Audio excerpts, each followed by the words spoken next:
Again to my YouTube channel. Today is going to be the last video of this chapter, which is that is cell, the unit of life. Today we are going to cover the second part of the nucleus, which is chromosome.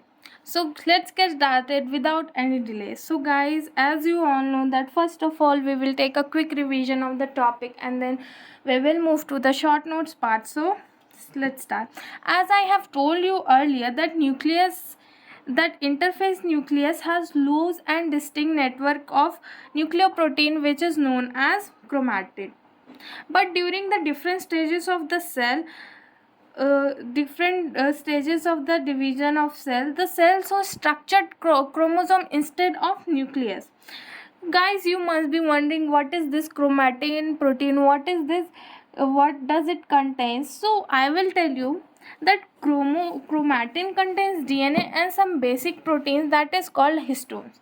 Guys, you will study about histones in detail in class 12, that is the chapter the molecular basis of inheritance. It also contains some non-histone proteins and RNA. A single human a single human cell has approximately 2-meter long thread of DNA distributed among of its 46 chromosomes, or say 23 pairs of chromosomes. We will study about the DNA packaging in class 12, that is in the chapter molecular basis of inheritance. Now guys, chromosome essentially have primary constriction or the centromere. And you can see the middle part, a circular disc like structure. This is called centromere.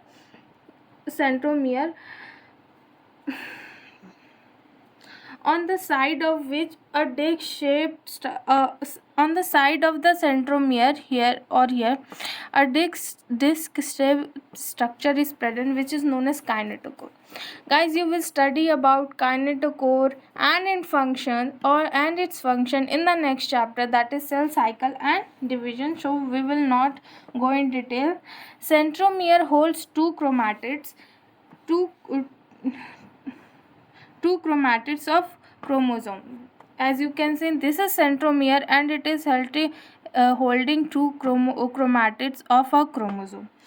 So based on the position of centromere, chromosomes are classified into four parts, that is first is metacentric, second is submetacentric, third is acrocentric, and fourth is telocentric.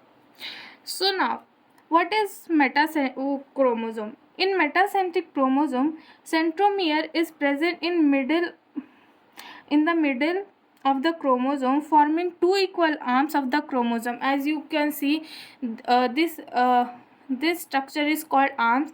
As you can see, both the arms are equal. Now in submetacentric, centromere is present slightly away from the slightly away from the center, resulting in one long arm and one short arm. Now we come to the acrocentric. In acrocentric, centromere is present close to the terminal position of the chromosome, resulting one extremely short arm, as you can see, and one a very long arm. And what happens in telocentric? In telocentric, centromere is present on the terminal of the chromosome, resulting only a long arms but not short arms. Here for convenience I have shown you this, but it is present on the terminal. It has only long arms and no short arm. So this is it. Now we move to the short notes of the topic.